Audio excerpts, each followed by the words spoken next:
지난 박근혜 대통령 탄핵 이후 급속도로 우리나라가 작용화되면서 자유체제가 무너지고 있는데요. 특히 우리가 살고 있는 지역에까지 침투해서 아주 위태로운 그런 상황으로 그렇게 치닫고 있습니다. 이 위기에 처한 대한민국을 정상화하기 위해서 자유우파의 대통합을 추진하고 계시는 분이 오늘 이 자리에 오셨습니다. 대한민국 대세운동 중앙회의 창립위원장을 맡고 계신 이휘천 국정원 교수님이신데요. 앞으로 모시고 주민자치기본법과 대한민국 공산화 전략이라는 주제로 강의를 들어보도록 하겠습니다. 이휘천 교수님 앞으로 모실 때에 큰 박수로 환영해 주시기 바랍니다. 예. 안녕하십니까. 예. 황교안 대표님과 자주는 못 만났지만 이렇게 나라를 걱정하고 이렇게 대화도 많이 좀 나눴습니다. 앞으로 이 용산 포럼이 정말 대한민국을 살리는 싱크탱크로서의 역할을 잘할 수 있기를 바라겠습니다. 제가 우선 이거 나올 때까지요 말씀드리면, 제가 2021년도 2월 초 김승규 전 국정원장님께서 제게 주민자치기본법이라는 이 법안을 하나 보내주셨더라고요. 좀 보라고.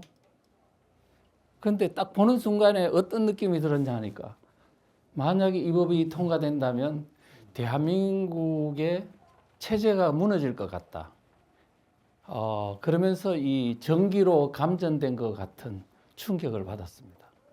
이거는 일종의 체제를 바꾸는 법이고 준헌법적 사태가 일어날 것이다. 이 법이 통과된다면. 그런 생각을 하면서 이제 그때 얼마나 급했던지 그때 이제 변호사라든가 헌법재판관 출신들 이런 분들 뭐 한 50여 명을 놓고 제가 강의를 하면서 했더니 그 분들이 사실이다. 이렇게 그분도 놀랐습니다. 그래가지고 제가 8일 만에 180페이지짜리 책을 썼어요. 주민자치기본법 공산의 길목, 이 책입니다. 180페이지짜리를 8일 만에 썼으니까 얼마나 급하게 썼겠어요. 여러 가지 부실한 면이 있었습니다만은 그걸 통해서 그리고 국민들한테 강의를 하면서 이제 마을이 지금 적화되고 있다는 사실을 국민들한테 알리게 됐고, 이제 이게 상당히 이슈가 되면서 이제 국민들을 깨우게 됐던 거죠. 그래서 지금 이 내용들을, 지금 이 법은 일단 그때 저지됐습니다. 저지됐지만 이 법을 왜 보느냐 하면, 그들이 대한민국을 어떤 나라로 만들려고 하는지는 그 법안에 정말 자세히 잘 되어 있습니다. 그래서 이 법을 보면 앞으로 그들이 꿈꾸는 나라가 어떤 나라인지를 잘 알 수 있기 때문에 이 법은 아직도 폐기되지 않고 살아있다. 이렇게 보시는 게 맞을 것 같습니다. 지금 이 법을 보기 전에 우선은 이 법이 그냥 불쑥 나왔나? 아닙니다. 오래전부터 준비가 됐었다. 그래서 언제부터냐 하면은 2000년도 김대중 정부 때 이제부터 귀촌 귀농 운동이라는 게 일어났습니다. 그래서 김대중 정부를 거쳐 노무현 정부를 거치면서 훨씬 더 빠른 속도로 귀촌 귀농 운동이 확산됐어요. 제가 한 2009년도쯤인가 강원도에 이제 어떤 군부대 강의를 갔었는데 그 기무부대장이 그러더라고요. 혹시 교수님 귀촌 귀농운동 아세요? 그러더라고요. 그래, 잘 모르겠는데요. 그랬더니 그 사이트 한번 들어가 보세요. 좌파들이 거기에 막 그냥 난리라는 거예요.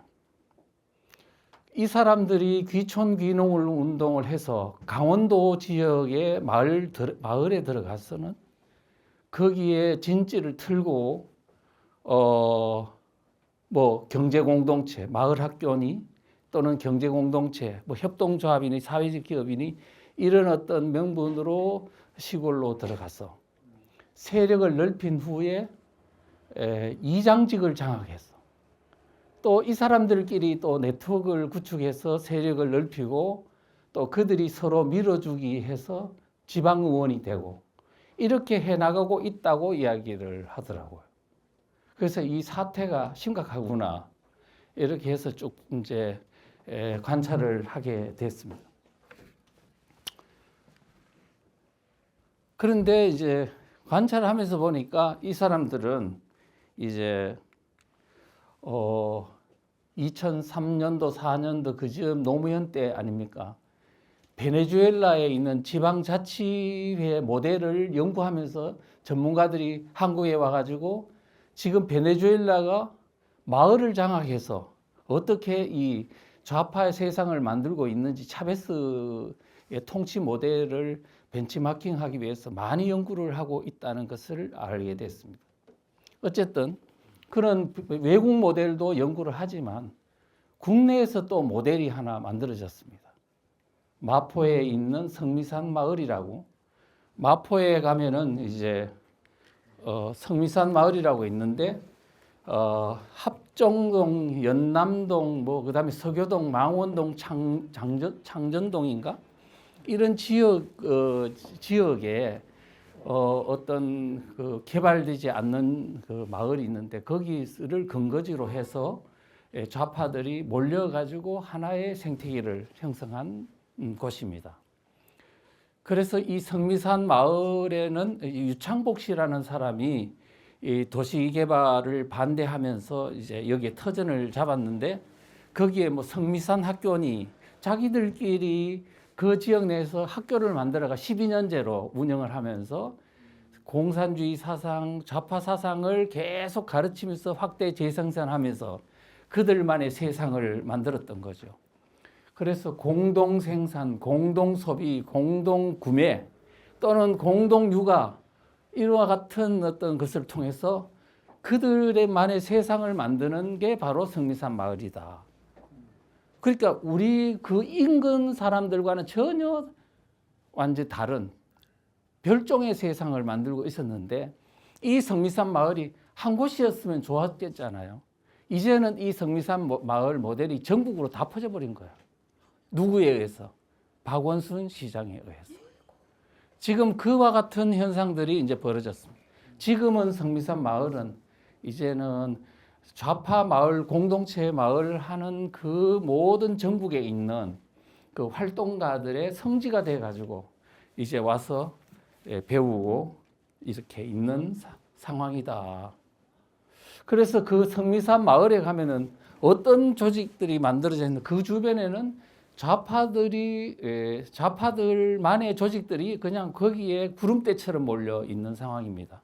뭐 이런 단체들 쭉 보시면 다 아시겠지만 동성애 단체 뭐 많이 있고 그다음에 무슨 성적 소수자 문화인권센터니 또는 보시면은 뭐 협동조합이니 또 한국정신대문제대책협의회니 전쟁 없는 세상이니 한국성폭력상담소니 등등등 우리가 여러분들이 보면은 문제 있는 단체라고 하는 것은 이 주변에 다 몰려 있는 거예요. 만약에 이와 같은 마을의 모델이 대한민국 3,500개 읍면동이 다 이와 같은 형태로 된다면 어떻겠습니까? 여러분들이 사는 마을이 이렇게 된다. 근데 지금 좌파들은 바로 이와 같은 요 모델을 대한민국 읍면동에 다 만들려고 하는 것이다. 이렇게 보시면 될 것 같습니다. 물론 그렇게 되는 데는 많은 시간이 또 우리가 다 방심했을 때 그런 게 되겠지만 그런데 우리가 모르는 사이에 너무 많이 퍼졌다는 사실이죠. 그런데 이게 어떻게 해가 전국으로 확산됐냐 하니까 박원순 시장 때문인데요. 박원순 시장은 아시다시피 2010년도 지방선거 때 오세훈 시장이 당선됐다가 이제 사퇴를 해버리고 보궐선거에 의해서 2011년도 1월에 이제 당선이 됐습니다. 당선이 되고 나서 2012년도에 들어가서 지금 그 성미산 마을을 만든 그 유창복 씨를 중심으로 해가지고 이 모델을 서울 전역에다가 퍼뜨려야 되겠다 해가지고 뭘 만들었냐면 서울시 마을 공동체 종합지원센터 서마종이라는 단체를 만들었습니다. 그래서 서울시 예산으로 성미산 마을과 같은 것을 서울 전역에 퍼뜨리는데 어떻게 하냐면 1년 내에 한 2012년도죠. 그러니까 2012년도 불과 몇 달 만에 100여 개를 만들겠다. 그리고 5년 내에는 1000개의 성미산 마을 같은 좌파 마을 공동체를 만들겠다. 했는데 실제 다 만들었어요. 그랬더니 서울에서 그 정도 막 마을 공동체가 막 만들어지니까 그게 좋은 줄 알고 그때 남경필이라고 국민의힘당 말하자면 한나라당 국회의원이 도지사 있었던 경기도지사에서 또 뭐 따봉마을이니 하는 걸 또 만들어 가지고 또 퍼뜨리고 뭔지를 모르니까 서울시를 따라 가지고 모든 전국적으로 이와 같은 공동체 마을이 만들어지기 시작했습니다. 그러니까 그때가 언제냐면 2011년도 12년도 그 사이니까 여러분들 그때를 가만히 생각해 보세요. 우리가 모르는 사이에 엄청나게 이 마을이 이상하게 변해가는 현상들을 아마 느꼈을 겁니다. 자, 이와 같은 것들이 있어서 결국은 서울시를 중심으로 경기도를 거쳐 전국으로 마을 공동체 조직들이 확산됐다.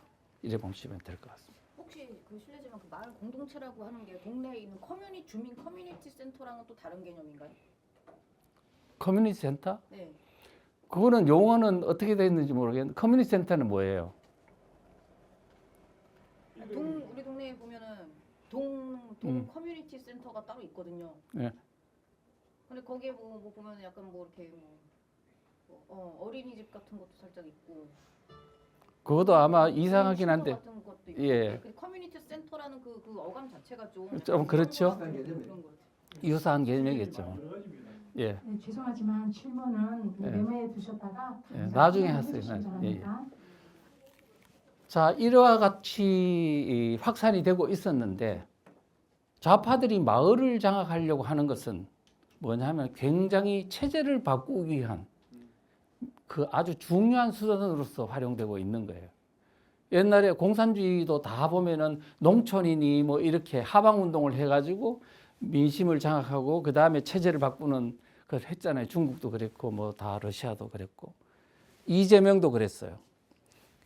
대한민국 혁명하라는 책에 보면요 뭐라고 되어 있냐 하면은 지방자치 항목에 딱 가서 꼬리를 잡아 몸통을 흔든다라는 이 글을 딱 써놨더라고요. 지금 성남시라는 어떤 자치단체를 장악해가지고 거기에서 완전히 자기들의 세상을 만드는 자치단체를 만들고 그걸 가지고 대한민국을 지금 체제를 바꾸는 거예요. 지금 이 사람들의 생각입니다. 그래서 우리가 여러분들이 지방분권이니 주민자치니 그 다음에 지방자치니 하는 것들이 이거는 주민들의 어떤 직접 민주주의 내지는 주민들을 위한 아주 풀뿌리 민주주의를 하기 위한 것이구나라고 생각하면 오산인 거예요. 원래는 그런 건데 이들은 뭐냐면 그와 같은 어떤 자치 형태를 가지고 실제는 장악해가지고 대한민국을 체제를 바꾸려고 하는 수단으로 쓴다는 것을 우리가 명심해야 된다 하는 것입니다. 그 다음에 이제 그러고 지금 이 이재명의 책은 언제 나왔냐 하면 박근혜 대통령이 탄핵된 그 시점 2017년도 1월 달에 나왔어요. 그러니까 3월 달에 탄핵이 됐고 5월 달에는 문재인 대통령이 당선됐죠. 지금 그 문재인 대통령은 당선되자마자 제일 먼저 했던 게 저는 딱 보니까 바로 이쪽으로 가는 거예요. 지방을 장악하겠다.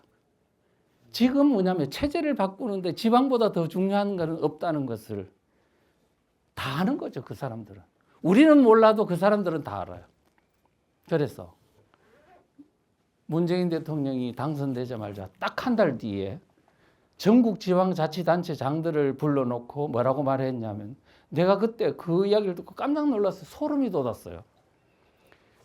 그 6월 14일이니까 이제 대통령 당선된 후에 불과 한 달 만에 전국 시도지사 간담회에서 뭐라고 말했냐면 연방제 버금가는 지방 분권을 이루겠다고 말했어요. 그런데 그때 당시에 거기 앉아있던 모든 자치단체장들이 이게 말하는 바가 무엇인지를 염두에 안 두는 것 같더라고요. 나는 이게 지방자치, 지방분권을 가지고 대한민국의 체제를 바꾸고 이제 연방제 통일로 가려는 도구로 쓰려고 하는구나. 이제 체제를 바꾸는 어떤 엔진을 지금 틀고 있구나 하는 것을 느꼈습니다. 자, 그랬는데요. 바로 여러분 잘 아시는 2018년도, 그러니까 이때 지금 대통령이 이 말을 하고 2017년도죠. 2018년도 2월 같으면 평창 올림픽이 있었던 데 아닙니까? 불과 몇 달 만에 지금 이 지방분권 정책을 하려고 가속적으로 노력을 한 후에 2018년도 3월 달에 더불어민주당에서 헌법을 바꾸기 위한 개정안, 헌법 개정안을 발의를 했잖아요. 그때 이제 내용을 딱 보니까 정말 저는 서스라치게 놀랐습니다. 왜냐하면은 헌법 제1조에 지방분권을 딱 넣어놓은 거야. 헌법 1조라 하면 대한민국 헌법의 상징적 조항입니다. 대한민국은 민주공화국이다. 주권은 국민에게 있고 권력은 국민으로부터 나온다. 뭐 이런 거 아닙니까? 아주 자유민주주의 어떤 공화국의 근본적인 하나의 토대가 되는 내용을 거기다 담는 거거든요. 그런데 거기에 3조를 추가를 해놨어요. 뭐라고 했냐면 대한민국은 지방 분권 국가를 지향한다. 지방 분권? 이거는 원래 123조나 120몇 조에 들어가야 될 내용인데 지방 행정에 관한 것이라면 120몇 조에 들어가야 되는 건데 1조에다 넣어놨다? 이거는 뭔가 이 지방 분권이라는 걸 가지고 대한민국의 근본 뿌리를 흔들려고 하는구나 하는 것을 알았습니다. 자, 그리고 나서 나중에 쭉 보니까 제123조에는 이렇게 되어 있습니다. 법률이 정하지 않는 조례 제정도 가능하다. 법률이 정하지 않는 조례 제정이 가능하다? 원래 조례는 법률의 어떤 근거를 하거나 법률의 범위 내에서 해야 되는데 법률하고 관계없이 지멋대로 조례를 만들겠다. 그런데 지금 대한민국의 법률은 국회에서 통과되기 때문에 이게 어려울 수가 있잖아요. 그런데 자치단체는 뭐냐면은 이 한번 전라도 지역이나 또 잘하면은 곳곳에 이제 좌파들이 지방의회를 다수를 장악하고 단체장을 장악할 수 있으니 이걸 가지고 조례는 멋대로 그거는 그 지역에서는 바꿀 수가 있지 않을까요? 자, 그러면은 대한민국의 헌법은 근본적으로는 자유민주주의 체제가 유지되는데 지방자치단체별로 조례를 바꿔버리면 멋대로 바꿔버리면 거기는 사회주의 체제로 갈 수 있는 거 아닙니까? 우리가 지금 이렇게 되면은 어느 틈엔가 한 번은 서서히 선거에서 이기면 한 번 이기면 바꾸고 또 바뀌고 해서 나중에 결국은 보면은 위에는 자유민주주의 체제인데 대한민국의 하부는 이미 붉은색으로 다 넘어가 있는 거지. 우리가 이런 용어들을 하나 보는 순간에 야, 이거 간단한 문제 아니라는 걸 우리는 알아야 되는데 몰랐죠. 그 다음에 이제 요렇게 해놓고 자 2018년도 2월 달에 3월 달에 이제 헌법 초안이 나온과 동시에 바로 그때 3월 달에 대통령실 직속, 청와대 직속 자치분권위원회를 만들었어요. 자, 그 내용을 자치분권위원회라 하면 거기서요, 행안부 장관, 그 다음에 교육부 장관, 그 다음에 재경부 장관, 그 다음에 총리실 기획조정실장 등 수도 없는 장관급이 다 거기에 동참을 하고 그 다음에 차관급부터 해가 모든 말하자면은 이게 거의 국무회의까지는 아니어도 대한민국의 하부 조직을 바꿀 수 있는 모든 권력기관, 그 어떤 담당 기관들이 거기에 다 포진을 하고, 나아가서는 자치단체장들이 거기에 다 포진을 하고, 그렇게 하더라고. 그래서 내가 이제 그때 계속 거기에 들어가서 지금 뭘 하고 있는지 봤더니 지방 부분에 주민자치회 만드는 거, 교육공동체 만드는 거, 경제공동체 만드는 거, 자치경찰 하는 거 막 다 지금 집행을 하고 시도별로 막 순회 행사하고 막 이렇게 해서 지금 그거를 빠른 속도로 마을을 장악하기 위한 준비 작업을 하고 주도하는 것을 보았습니다. 그때쯤 2020년도 이제 2018년도에 그랬고 시작해서 2019년도, 2020년도 가니까 이제 곳곳에서 이제 국민들이 알 정도로 이제 막 드러나기 시작하더라고. 주민총회 만든다, 주민자치회 한다. 그리고 그 읍면동에서 활동할 수 있는 마을 활동가 양성교육을 수도 없이 모집해가지고 하더라고. 그래서 나는 이제 이 지금 현재 마을을 장악하기 위한 그야말로 좌파 활동가들을 양성하는 이거는 여간 심각한 문제가 아니다. 이렇게 이제 봤습니다. 그래서 계속 양성을 했습니다. 자, 일화 과정을 거친 후에 2021년도 1월 29일, 8일 바로 김명배가 대표 발의한 주민자치 기본법안 이게 이제 탄생했다. 그렇게 볼 수 있습니다. 그래서 지금 이제 저는 이 법안을 보면서 한마디로 말하면 이 법이 통과됐으면요. 솔직히 말하면 2022년도 윤석열 대통령의 당선은 애초에 불가능한 겁니다. 왜 그러냐고요? 이미 마을이 읍면동에 있는 3,500개나 되는 읍면동이 좌파의 손아귀에 딱 장악당하면 얼마나 많은 돈을 주민들에게 뿌릴 수 있는 모든 근거들이 다 돼 있는데 그 다음에 우파들을 장악해가 목줄을 잡아 쓸 수 있는 모든 정보에 대한 것을 다 수집할 수 있도록 해놨는데 어떻게 해서 지금 그 대선에서 그 사람들이 이기지 않을 수가 있냐. 그런 걸 측면에서 보면 정말로 무서운 일들이 있었는데 우리 국민들은 거기에 대해서 관심을 기울이지 않더라. 그래서 저는 이 책 만들고 전국 다니면서 이제 강의를 했는데요. 많은 분들이 그러더라고요. 이 교수, 지금 국회 의석을 180석이나 지금 차지하고 있는데 혼자서 지금 그 보따리 들고 책자 하나 만들어가지고 강의한다고 되겠냐 그러면서 웃더라고요. 그런 사람들이 이제 주변에서 있었습니다. 그런데 걱정해서 비난해서가 아니고 걱정해서 낙심스러운 상황인데 되겠냐. 그래서 저도 사실은 현실을 알잖아요. 내가 바보입니까? 안 되는 줄 알지만 그래서 나는 뭐냐. 내가 할 수 있는 역할만 한다. 결과는 우리 하나님한테 맡겨놓고 내가 할 수 있는 역할만 하겠다. 그리고 갔어요. 근데 사실은 많은 사람들이 주민자치라는 게 뭔지 알아요? 모르지? 그러니까 유튜브도 그냥 이름 없는 유튜버들 모아놓고 하고 또 지역에 다니면서 강의를 했더니 보통 모이는 사람 숫자가 10명, 또 20명, 많으면 30명 이 정도였어요. 또 호응해 주는 데가 부산 쪽에서 좀 호응해 주고 그 다음에 충남 쪽에서 많이 호응을 해주고요. 나머지는 충북 수도권에서는 별로 이랬습니다.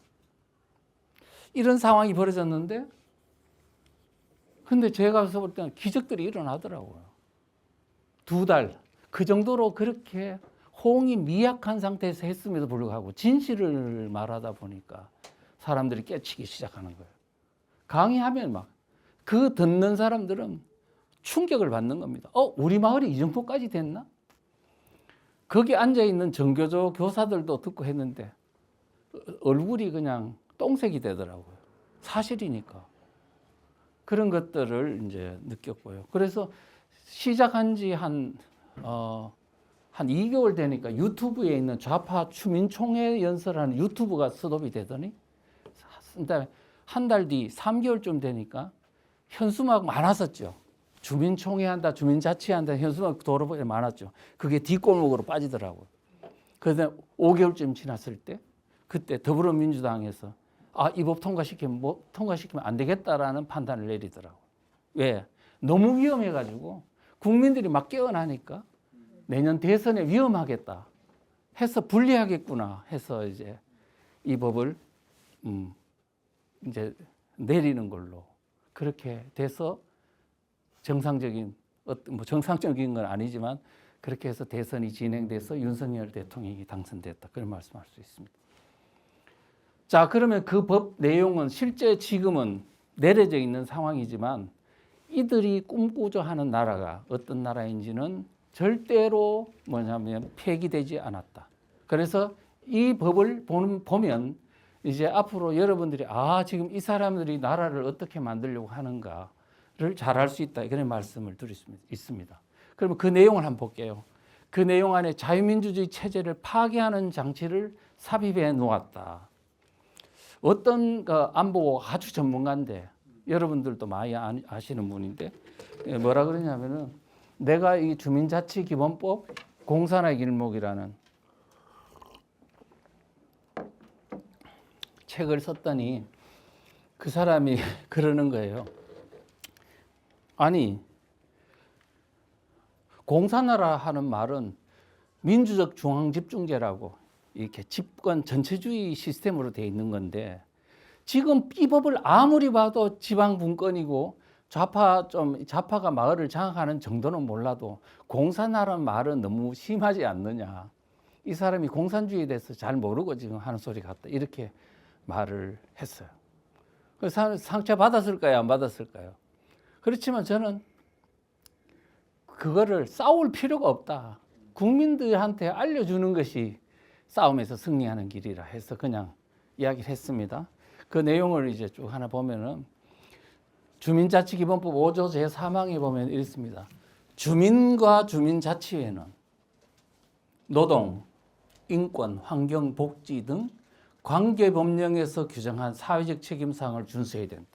이 말인즉슨 지금 노동, 인권, 환경, 복지라는 건 네오마르크시즘, 변종공산주의이잖아요.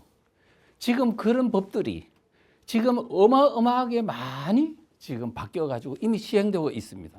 또 조례도 그렇게 바뀐 조례들이 많아요. 근데 이거를 어떻게 하라고요? 마을에 읍면동에 있는 주민과 주민자치회는 이 모든 좌파적인 법률을 어떻게 해야 돼요? 그거를 다 준수하라고. 지금 이 법은 그냥 단순하게 지방자치에 관한 것만 규정하는 게 아니고 지금까지 대한민국에 있는 모든 좌파적인 법률을 이 마을에 다 적용하는 근거법이 되는 거예요. 그래서 뭐라고요? 주민자치 기본법이라고 쓰는 거예요. 기본법이란 말은 거의 모태가 되는 법이다 뜻입니다. 서독에는 또 독일에는 헌법을 기본법이라 그래요. 이거는 그냥 단순한 법이 아니다. 지금 좌파들 모든 법은요 다 기본법이란 말을 써. 이거는 이 서로 막 이 법인데 사실은 모든 좌파들의 법을 그냥 다 적용할 수 있도록 코에 걸면 코걸이, 귀에 걸면 귀걸이가 되도록 만드는 그런 장치들이다 하는 것을 아셔야 됩니다. 자, 그리고 그 다음에 이 주민자치기본법 제8조 1항에 보면 이런 내용이 차별금지법 내용이 있어요. 어떤 내용이 있냐면 모든 주민은 성별, 신념, 종교, 인종 등 세대 하면서 차별하면 안 된다. 지금 차별금지법이 우리 이번에 차별금지법 반대한다고 기독교인들이 이번에 10월 27일 광화문부터 해가지고 서울역으로 해서 저 여의도까지 이렇게 엄청나게 110만 명이나 모여가 시위를 했잖아요. 뭐 때문에? 차별금지법 저지하려고. 근데 이 그거는 막았다 칩시다. 이게 통과되면 차별금지법이 통과돼 버리는 거야. 성별에 따라서, 성별이라 하면 남녀를 말하는 게 아니고 바로 젠더 개념에 무수한 성들에 대해서 차별하면 안 된다는 거거든요. 그 다음에 신념에 대한 차별금지. 신념에 대한 차별금지란 곧 뭐냐 하면은 용어를 살짝만 바꾸면 사상에 대한 차별금지입니다. 지금 차별금지법이라는 것도 있잖아요. 여기도 보면은 성별, 성적 지향, 성별 정체성에 대한 차별금지는 3개 항목이고, 그 다음에 뭐가 있냐면 사상에 대한 차별금지, 정치적 이데올로기에 대한 차별금지가 있어요. 차별금지가 통과돼도 이미 대한민국에 뭐냐면은 사상에 대한 차별금지가 적용되는 거야. 그러면 사상에 대한 차별금지가 적용이 되면 어떻게 되냐? 공산주의, 사회주의, 주체사상 같은 걸 차별 없이 그냥 조직하고 그다음에 선전하고 활동할 수 있는 나라가 되는 겁니다. 그거 되면은 그때는 끝나는 거예요. 국가보안법은 폐기되는 거죠, 당연히. 있으나 마나. 지금도 있으나 마나인데. 그러니까 지금 이게 돼버리면 도대체 이제는 국가보안법은 존재할 수 없는 그런 법이 될 수밖에 없는 거예요. 그거를 허무는 어떤 법이다.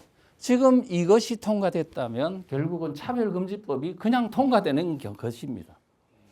그런데 우리는 사람들은 단순해가지고 차별금지법만 막으면 되는 줄 알고 아니라니까요. 주민자치기본법이 통과됐으면 차별금지법이 통과되는 것과 똑같다. 그런 것을 아셔야 되는 것입니다. 그 다음에 이제 이런 걸 볼 때, 이것만 봐도 지금 뭐냐면은 문재인 정권이 도대체 꿈꾸는 나라는 어떤 나라냐 하면 자유민주주의 체제의 나라가 아니고 공산주의, 사회주의, 바로 주체사상에 관한 그를 지향하는 나라를 꿈꾸는 것이고, 그래서 앞에 보면 그 얘기가 딱 그 내용은 결국 그것을 의미하는 것이다라는 것을 알 수가 있습니다. 자, 이것만 보면 나중에 더 위험한 상황이 있다는 것도 제가 말씀을 드릴게요. 자, 그 다음에 또 뭐가 이제 독소조항이냐 하니까 가짜 주민들이 마을을 장악하도록 해놨다는 겁니다. 가짜 주민. 제 7조에 보면 주민의 자격 부분이 있어요.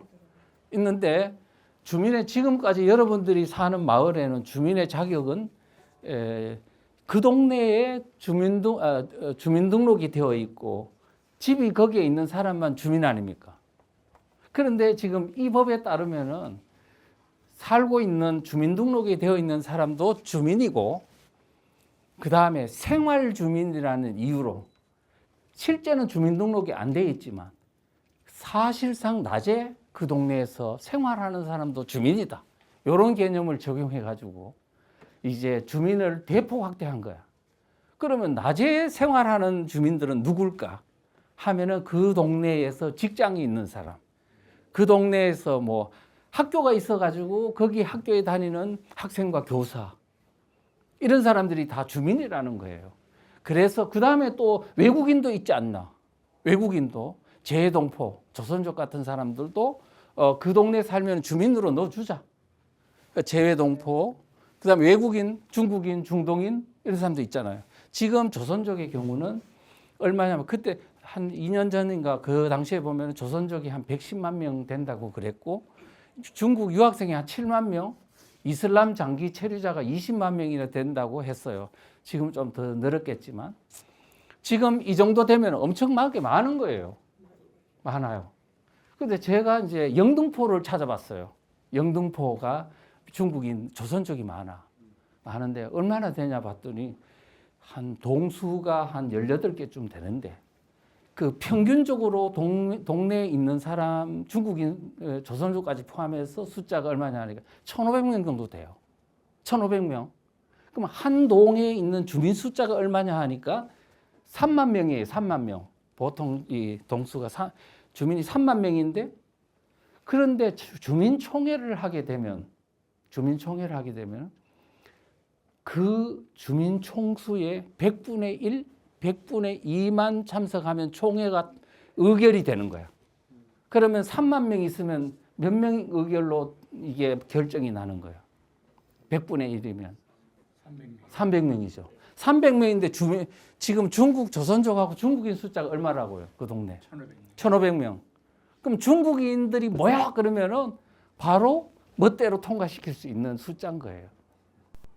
우리가 지금 현재 대한민국이 지금 중국 조선족이 국적이 있어요, 없어요? 아니, 주권이 있어요, 대한민국에? 없죠. 없는데 어떻게 해서 대한민국의 가장 말단에 있는 자치단체에 어떤 단체에 그 행정의 중요한 결정을 주권이 없는 중국인 조선족이 그 집단적으로 결의를 해버리면 통과된다면 이건 대한민국입니까 아닙니까? 지금 이와 같은 사태가 주민자치기본법 안에 이런 것들이 있었는데 여기에 대해서 관심이 없었던 거죠. 그 다음에 기관 사업체에 근무하는 사람? 그러면 그 동네에 있는 예를 들어 삼성전자, 그 다음에 현대자동차, 또 뭐 무슨 등등등. 그러면서 현대자동차 수리소. 그런데 거기에 있는 직원들이 민노총 소속이거든요. 그러면 그 단체 대기업이든 중소기업이든 아니면 뭐 협동조합 사회적 기업이니 마을 기업이든 뭐든 다 그게 뭐냐면 법적으로 사단법인 재단법인 뭐 기업이 아니어도 그냥 조직의 구성만 돼 있으면은 뭐냐면 주민이 생활 주민이라 그래가지고 이걸 부여해 버리는 거예요. 그러니까 기관이라면 공공기관, 민간기관 포함하고 그 다음에 사업체라 그러면은 뭐 이런저런 사업체들을 포함하면 그 사업체에 근무하는 사람들이 다 생활 주민을 해서 주민의 자격을 부여한다. 이제 이래 되면 골치 아프죠. 왜 골치 아프냐? 민노총이 이제 민노총 소속이 지금 현재 얼마냐면 박근혜 때는 한 50만 명 약간 넘었는데 지금은 얼마 120만 명이 넘어요. 그리고 민노총 지금 위원장이 누구라고요? 양경수 경기동부연합 이석기 그룹이라고요. 그 사람이 민노총을 장악하고 있는데 그 민노총이 120만 명이 전부 다 어디 있냐 하면 다 대한민국에 어디엔가 3,500개 읍면동에 다 공장이 있단 말이에요. 건설 회사도 있고 뭐 다 있으니까. 자, 이렇게 되면 지금까지 민노총은 16개 산별노조라고 해서 기능별로 16개가 있고 지역별로는 시도 조직, 시군 조직 있고 그냥 거기서 끝났단 말이에요. 근데 지금 주민자치회가 만들어지면서 읍면동의 어떤 이런 식으로 해가지고 어떤 권한을 갖게 될 경우에는 민노총이 이제는 뭐 바야흐로 민노총이 바야흐로 마을 읍면동의 조직이 이제 바야흐로 만들어지는 거예요. 그러니까 이제 시도 조직과 시군 조직에다가 밑에 읍면동 조직이 만들어지고 이제 마을 단위에서 이제 민노총이 간섭할 수 있게 되는 거예요. 제가 한 1년 전인가 호남에서 이제 그 어떤 사람이 그러더라고. 이제 민노총이 뭐까지 간섭을 하냐니까 마트까지 간섭한대요. 마트 노조가 있거든. 그 다음에 건설 노조에 있는 사람들이 이제는 자기 회사에서 본사에서 포크레인이 있어도 지방에 있던 이 공사를 하는데 그거를 동원을 못 한대. 왜 못 하냐 그랬더니 그 지역에 있는 민노총한테 허락을 받아야 된다. 어떻습니까? 지금 이와 같은 상황을 보면 여러분들이 그래서 제가 누누이 말했던 게 이제는 여러분들이 중앙정부만 바라보지 마십시오. 여러분들이 사는 마을이 위험합니다라고 내가 그때 그렇게 많이 외쳤습니다. 그 다음에 이제 학교가 있습니다. 그 지역 내 학교 학생과 교직원이 다 생활주민이라는 이유로 이제 뭘 하고 있냐면 주민이 되는 겁니다. 그러면 어떤 학교에 교사와 학생이 다 주민이에요. 그러면 선생님이 그러는 거예요. 야, 여러분들 우리는 이 동네의 주민이야. 우리는 주민이기 때문에 주인이기 때문에 마을의 주인이야. 그래서 우리는 이 마을에서 무슨 일이 일어나는지 관심을 기울여야 돼. 그래서 우리가 주민총회 한번 참석해보자. 이렇게 하면서 학생들을 데리고 와서 주민총회에 이제 결정사항을 공부시키면서 이제 정치 교육을 하는 거죠. 그런데 실제 이 주민자치기본법이 통과가 안 됐다고 말했어요. 그러면 괜찮은 거냐? 바로 그 법이 저지되자마자 바로 조례를 통해 가지고 이제 우회적 방법으로 주민자치회를 만들고 있었던 거죠. 그래서 사실은 시범적으로 할 수 있는 근거법을 가지고 전국 실시를 시도했으니 이건 위법입니다만은 문재인 정부는 아랑곳하지 않고 전국 실시 쪽으로 몰아갔습니다. 예, 그랬는데 그러면 지금 보십시오. 지금 은평구에도 보면 지금 얼마나 지금 주민자치회가 만들어졌느냐 하면은 제가 윤석열 정부가 등장한 후에 내가 대통령실에 가서 물어봤어요. 그 이야기하다 보면 행안부 직원이 그러더라고요. 3,500개 읍면동 중에 1,244개가 주민자치회가 만들어져 있다고. 많이 만들어진 거죠. 그런데 그때 주민자치회가 만들어졌는데 이게 어떻게 되어 있냐 한번 보십시오. 녹본동입니다. 녹본동에 누가 주민이냐 하니까 녹본동에 소재하는 사업장, 기관, 단체, 학교에 속하는 사람, 등록 외국인. 아까 주민자치기본법에서 주민이라고 했던 그 내용하고 똑같은 거예요. 결국은 같은 것이 실제는 법이 통과됐으니까 안심이다가 아니고 실제는 그게 시행되고 있다 하는 겁니다. 그 다음에 여기도 주민총회도 전 주민의 1%만 참석하면 된다라고 돼 있고요. 그 다음에 여기는 나이 기준은 얼마냐 하니까 15세를 기준으로 참석할 수 있다 이래 됐어요. 그런데 지금 여기를 한번 볼까요? 울산에 있는 병영 2동에는 만 8세 이상이 주민총회 참석할 수 있다고 돼 있습니다. 만 8세? 말도 안 되죠. 그러면 만 8세면 몇 학년이에요? 초등학교 2학년. 초등학교 1학년, 2학년이 주민총회에 가서 이거 결정할 수 있는 인지 능력이 됩니까? 안 되죠. 그러면 좋아요. 이 주민총회 때 어떤 결의를 하는지 보자고요. 혹시 주민세 균등분 환원 사업 결정. 여러분 혹시 주민세 균등분 환원 사업이라는 개념을 아시는 분? 몰라요. 좀 없죠. 네. 이거를 결정한다. 이런 거를. 말도 안 돼. 말 안 되죠. 네. 그러면 도대체 얘가 이 초등학교 2학년짜리가 이 주민총회에 참석하고 어떤 걸 결정권을 행사할 수 있도록 투표권을 행사할 수 있도록 하는 건 누구냐? 교사들이겠죠. 뭐.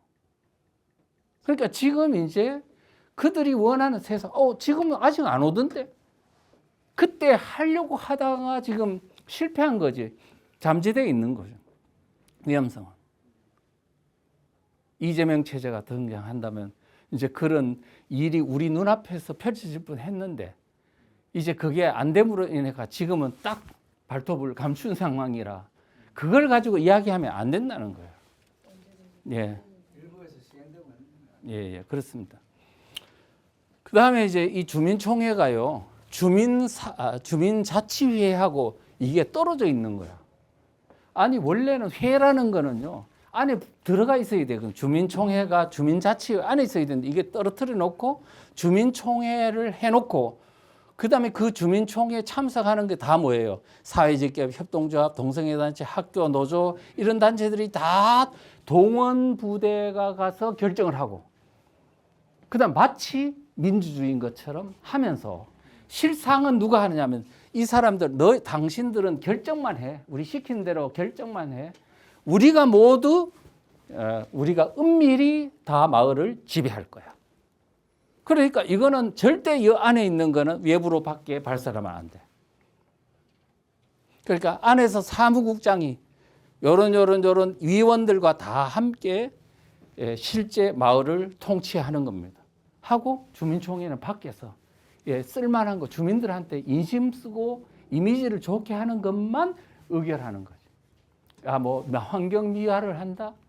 아니면 노인들한테 복지한다. 이것만 의견해놓고 마치 포장용으로 하고 실제 중요한 사항은 어디서 한다? 주민자치회에서 한다. 이제 이해 가십니까? 자, 그 다음에 이제 주민자치회가 또 무슨 문제가 있냐 하니까 국가기관과 자치단체에 대한 주민에 대한 신상정보 요구권이 있어요. 그래서 제10조 16항에 보면 주민자치회는 관계중앙기관의 장, 그러니까 말하자면은 법무부 장관, 경찰청장, 뭐 관세청장 등등등 밑에 산하기관까지 말하자면은 경찰청장만 그런 게 아니고 지방경찰청장, 그다음 경찰서장, 파출소장까지도 모든 행정기관, 그다음에 교육기관을 포함합니다. 교육관 포함해서 그 기관한테 뭐를 요구할 수 있냐? 이 소속된 주민에 대한 정보를 요구할 수 있다. 내놓으라 그러면 다 줘야 돼요. 그런데 그 밑에 참 무시무시한 게 있어요. 요청을 받은 자는 이에 따라야 한다. 아니 주민자치회장이 그 주민에 대해서 법무부 장관 보고 경찰청장 보고 그다음에 외교부 장관 보고 또는 뭐 경찰서 그다음에 국세청장 관세청장 보고 이 사람에 대한 정보 내놓고 그러면 다 줘야 되는 거야. 그래서 구상진 변호사라고 우리 헌변 대표회장이 했던 그분이 그러더라고. 이거 딱 이야기하니까 이거는 현행법상 대통령이나 국회의원도 못 갖는 무소불위의 권한이다. 그걸 누구한테 줬다고? 주민자치회장한테 줬다. 그러니 뭐 이 정도 되면은요 완전히 그냥 그 소속된 주민들은 이제는 올가미 안에 든 쥐야.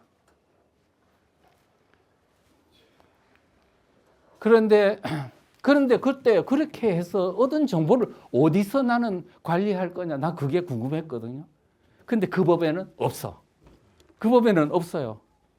그래서 항상 좌파들의 법은요 그 법만 보면 안 돼.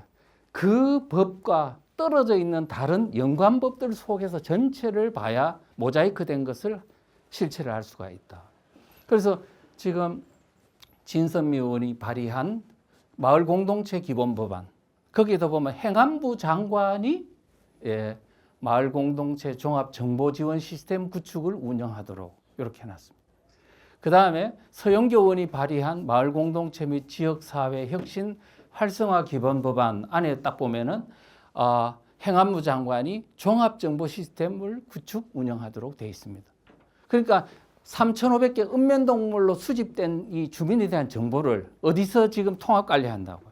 행안부 장관에 있는 거기에 메인 어떤 주민들을 이 수집된 정보를 통합 관리하는 어떤 민간 정보 기구가 만들어지는 거지.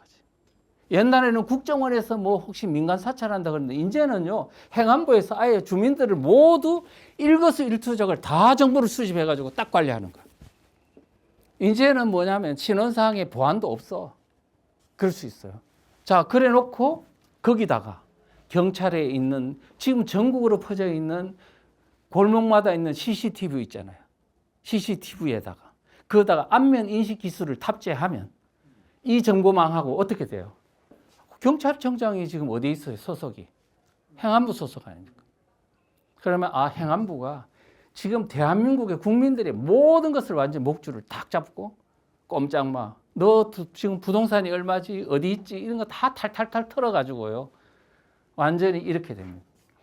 지금 우리가 자유민주주의를 아무리 이야기해도요. 마을 단위에서 이와 같은 지금 목줄을 잡으려고 하는 검은 손이 우리 지금 주변에서 목을 지향하고 있는데도 지금 아무 일이 없는 것처럼 태평성대로 살면 되겠습니까? 안 되겠습니까?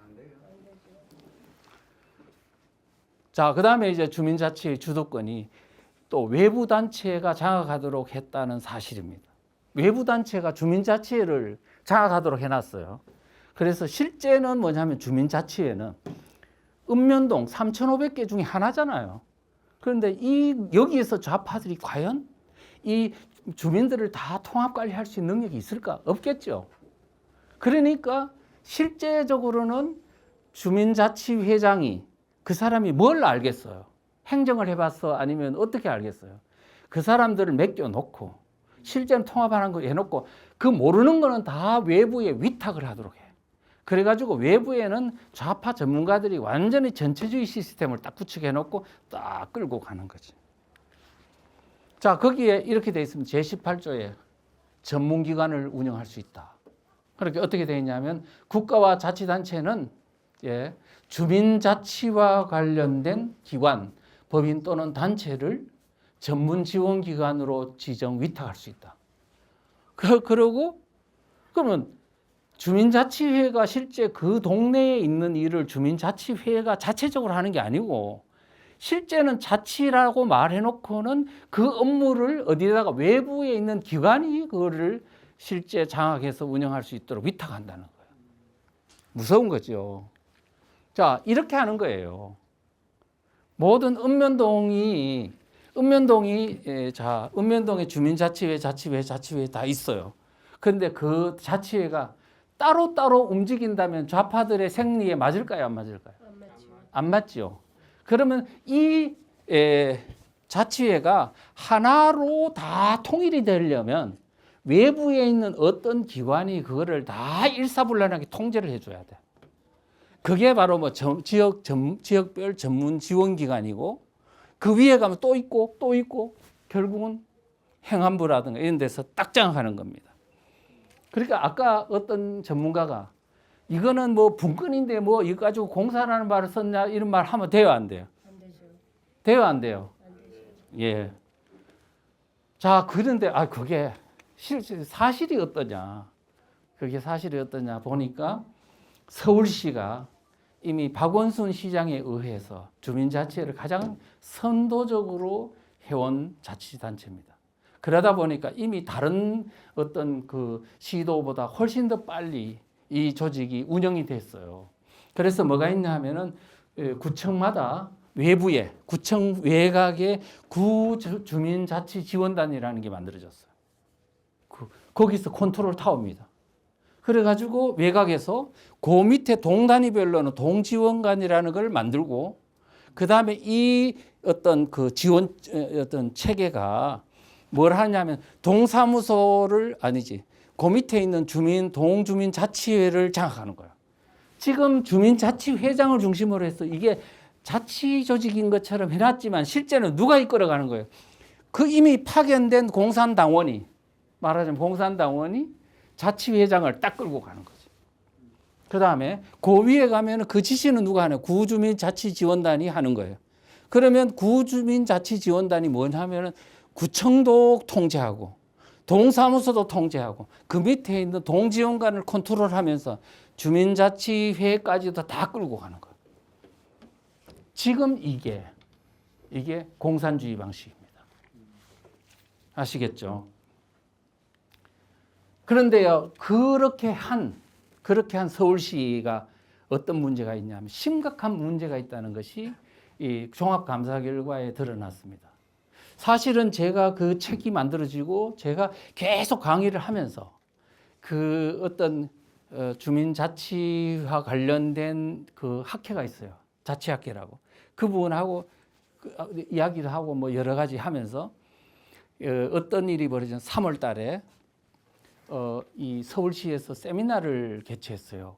그쪽에서 뭐 또 여러 가지 사람들을 불러 모아 가지고 왜냐하면 그때 당시에 종로구를 중심으로 해가지고 주민자치회 박원순이가 만든 주민자치회 심각한 문제가 있다고 막 이제 문제 제기가 많이 있었기 때문에 그래가지고 세미나를 개최했는데 거기서 자치회에 참여했던 사람이 막 폭로가 있었던 거예요.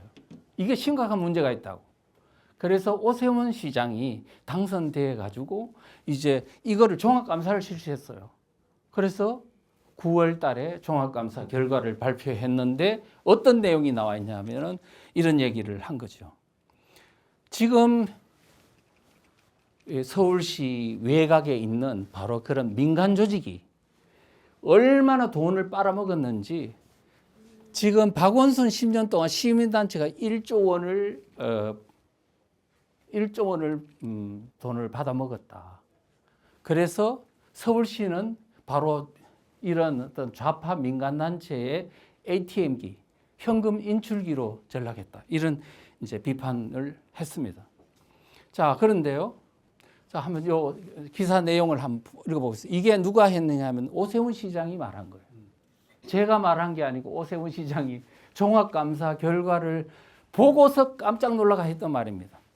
시민단체 출신 인사들이 임기제 공무원으로 서울시 도처에 포진해 위탁업체 선정에서부터 지도 감독까지 관련 사업 전반을 관장하고 그 다음에 자신이 몸담았던 시민단체 재정 지원을 하는 그들만의 마을, 그들만의 생태계를 만들었다. 이것도 모자라 중간 지원 조직이라는 창구를 각 자치구에 설치하고 그것조차 또 다른 시민단체 위탁에 운영하도록 했다. 이것이야말로 시민단체의 피라미드, 시민단체형 다단계가 아닐까요? 오세훈 시장이 이렇게 말을 한 겁니다.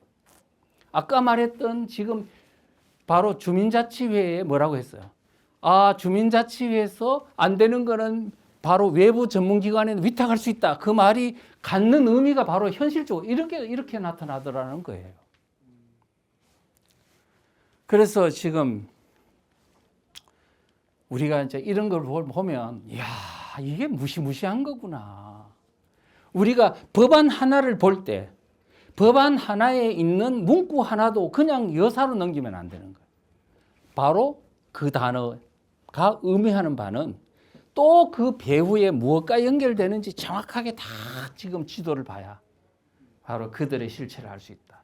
그래서 어설프게 있잖아요. 용어 하나 안답시고 자치행정에 대해서 자치단체 자치행정을 안다고 그렇게 큰 소리 치면 절대로 안 된다.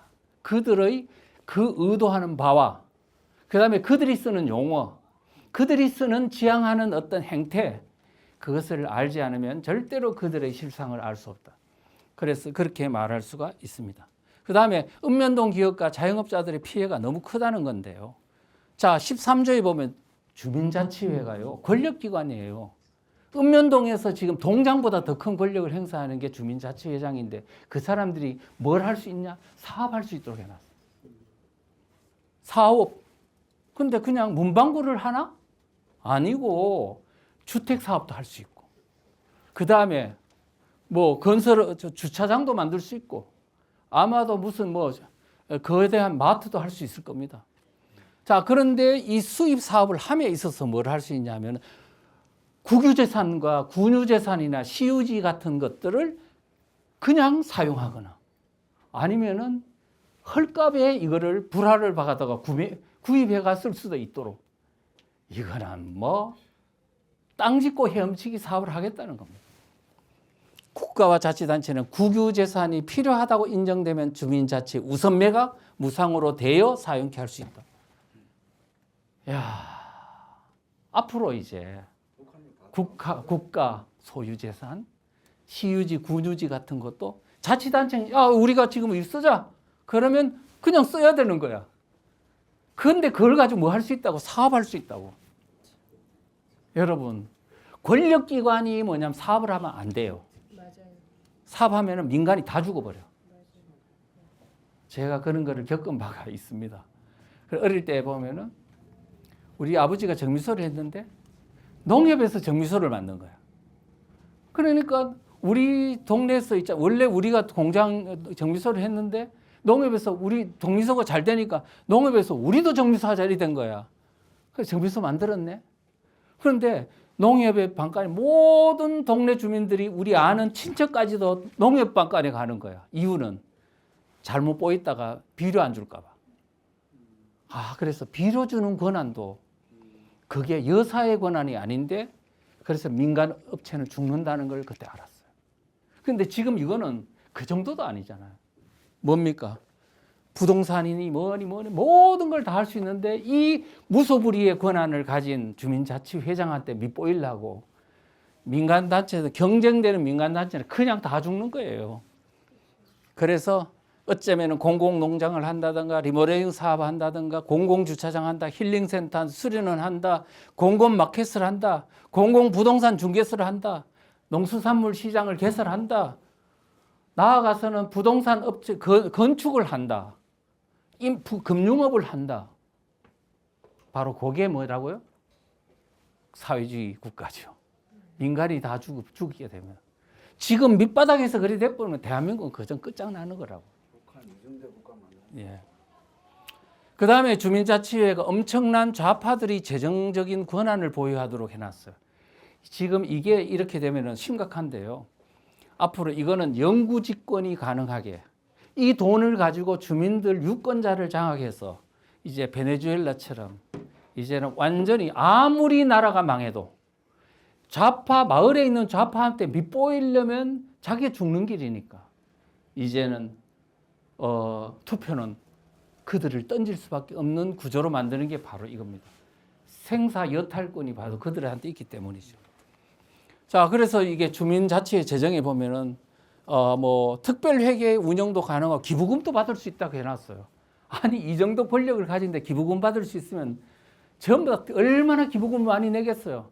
우리 애국단체 하는데 돈 있는 사람이 기부금 내든가요, 안 내든가요? 안 내죠. 그런데 여기가 만약 기부금 받으면 막 자기 재산 반도 투입할지도 몰라. 왜? 살아야 되니까. 이런 것들도 있다는 거 말씀드리고, 그 다음에 특별회계 예산 중에 이런 게 있더라고요. 저도 몰랐는데 국가균형발전 예산이라는 게 있는데 175조래요. 175조. 그 중에서 30%를 마을기금으로 주어야 한다고 어떤 이 시민단체 관계자가 인터뷰하면서 이런 말을 하더라고요. 그런데 제주도에 있는 이 마을 공동체 하는 교수 한 사람이 이야기 하기도 국가균형발전 예산 175조의 전액을 마을기금으로 줘가지고 운영하도록 해서 그 수익금을 주민들의 n분의 1로 나눠줘야 된다. 그러면 그 돈을 가지고 어마어마한 기금을 가지고 돈을 퍼주면 주민들이 좋아할까요, 안 좋아할까요? 영혼이 뺏길까요, 안 뺏길까요? 예. 그러면 선거는 끝나는 거죠. 자, 그 다음에 지금 아까도 내가 그랬죠. 이 자치분권, 주민자치. 겉으로 보면은 아주 분권적이고 주민들을 위한 마을 민주주의라고 이야기하지만 또 직접 민주주의라고 포장이 되지만 결론적으로는 그것은 주민들을 바로 가까이 근거리에서 감시 통제하고 그 다음에 그 뒤에 숨은 흑막 속에서는 바로 집권적인 전체주의 체제에 운영하기 위한 정말 그런 묘수다. 그래서 제가 주민자치기본법이 공산화의 길목이라고 말한 이유는 바로 그런 것이다라고 말씀드릴 수 있습니다. 그래서 지금 주민자치에만 있는 게 아닙니다. 뭐가 있어요? 마을 교육 공동체도 있고 마을 경제 공동체, 사회적 기업, 협동조합 같은 것도 있고 그 다음에 자치경찰제. 이것도 제가 시간이 없어서 설명 못하지만은 자치경찰제도 경찰을 통해 가지고 지금 장악하는 좌파들이 장악하는 시스템으로 되어 있습니다. 그래서 이와 같은 것이 떨어져 있지만 결국은 이것을 통화를 해가지고 끌고 가는 것은 좌파 마을 활동가들이다. 이렇게 만들어 놓은 게 바로 그들의 어떤 것이고 이것을 지금 밑받침해 주는 게 뭐냐면 바로 가짜 주민들입니다. 민노총, 정교조, 그 다음에 좌파 마을 활동가들이 딱 거기서 일사불란하게 마을에서 뒷받침해 주면서 그들과 함께 뭐냐면은 이 경제 공동체, 사회 공동체, 교육 공동체를 이끌어 간다. 하나로의 뭉태기로 이끌어 간다. 이렇게 볼 수 있습니다. 그런데 아까 그랬잖아요. 그게 그렇게 그것도 동별로 이렇게 하나로 뭉치는 것은 알겠는데 이 뭉친 3,500개가 되는데 이거를 어떻게 하나로 통합해 나가는 거냐. 그런데 주민자치기본법 안에는 안 보이지만 이렇게 분열된 것은 하나로 묶는 또 다른 법안들이 발의됐다는 사실이죠. 그게 바로 이해식 의원이 발의한 마을공동체 활성화 기본법안, 진선미 의원이 발의한, 서영교 의원이 발의한 이 법안 안에 바로 이게 들어가 있다. 자, 마을 단위에 보면은 읍면동 조직이 있어요. 그죠? 그리고 이 읍면동 조직이 그 자치단체장, 시도 광역단체장들이 이 하나하나 읍면동 조직을 장악하도록 하고 또 행안부 산하에서 이거를 전국적으로 컨트롤할 수 있도록 이렇게 지금 법안이 발의가 되어 있습니다. 그래서 우리가 그 주민자치기본법을 보면 안 되고 그 외곽에 있는 바로 이것을 어떻게 하나로 전체주의로 끌고 갈 것인지를 이렇게 만들어 놓고 있다는 사실을 명심을 해두고요. 이것도 아직 통과는 안 됐습니다만은 지금 이렇게 하고 있다는 사실을 아셔야 됩니다. 자, 지금 아까 그랬죠. 다시 이야기하면 진짜 주민이 행정복지센터, 시군구, 시도, 행안부 지금 우리가 했던 방식인데 그 좌파 단체들은 그 옆에 가짜 주민, 주민자치회, 지원관, 전문지원 쭉 해가지고 이제 전국적인 컨트롤을 해나가면서 실제 행정 조직망을 하나로 쫙 끌고 가는 외곽의 조직들을 체계적으로 만들어 놓고 있다. 그러면 내가 이런 내용을 가지고 중국 전문가한테 물어봤습니다. 지방행정 전문가한테 물어봤더니 내가 이 설명해 줬거든요. 이 사람이 놀라면서 하는 말이 이야, 이거 중국 공산당 지방조직하고 똑같네요. 그러더라고. 그다음에 북한에 그 왜 김국성이라고 있죠. 그분 이제 그때 뭐 좀 활동하면서 이제 물어봤더니 그분도 그러더라고. 이거는 한국 사람 머리에서 절대로 나올 수 없는 시스템이다. 그 말은 북한의 그런 어떤 종북 세력의 그런 어떤 공산주의 시스템을 철저히 아는 사람이 이렇게 할 수밖에 없다는 것을 이제 말해주고 있는 거죠. 자, 그다음에 많은 마을 경제 공동체라는 것도 있잖아요. 주민자치회 말고 경제 공동체도 한번 보자고요. 경제 공동체. 지금 경제 공동체에 보면 수많은 법률도 이루어졌어요. 법률이나 조례로 이게 돼 있는데요. 생활협동조합도 있고 협동조합 기본법이 이명박 정부 말기에 만들어졌어요. 수많은 협동조합이 만들어졌습니다. 그 다음에 각종 마을 경제 공동체 관련 법안들이 쭉 만들어졌어요. 뭐 마을 기업이니 사회적 경제니 뭐 이런 것들이 다 통과되고 시행되고 있죠. 그런데 최근에 이번에 그 총선이 된 후에 2024년도 4월 총선이 있었죠. 총선이 된 후에 이런 법안들이 막 발의가 되는 거야. 이 법안들이. 뭐냐? 농업회의소법, 사회적 경제 기본법안, 사회연대 경제 기본법안. 이게 공이 뭐냐 하니까 기존에 떨어져 있는 사회경제니 협동조합이니 뭐니 막 이런 경제법안들이 난립해 있는데 이거를 전체 하나로 통합해가지고 완전히 전체주의 경제 시스템으로 딱 끌고 가려고 지금 통합하고 있는 내용으로 되어 있습니다.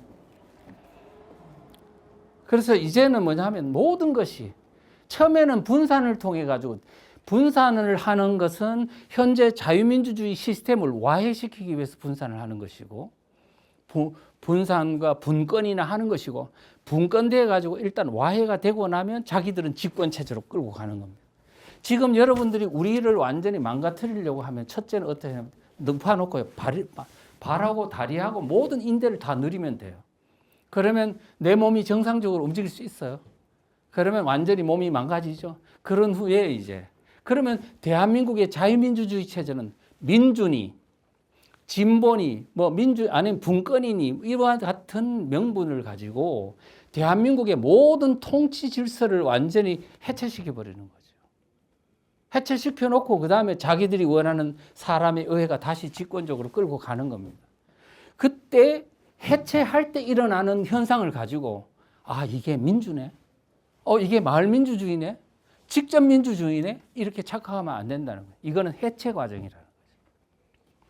이런 것들을 아셔야 된다는 말씀을 드리겠습니다. 그다음에 마을 교육에 관한 겁니다. 지금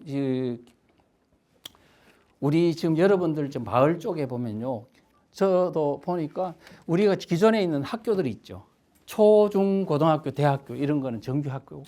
근데 한참 여러분 요즘 보시면 마을 학교 같은 게 있죠. 좌파들이 만든 마을 학교, 마을 도서관 이상한 것들이 많아요. 근데 그게 전부 다 지금 다 떨어져 있잖아요. 떨어져 있는데 지금 이 사람들은 뭐냐면 이거를 하나로 통합하려고 해요. 이미 2019년도에 그때 교육부 장관 유은혜인가요?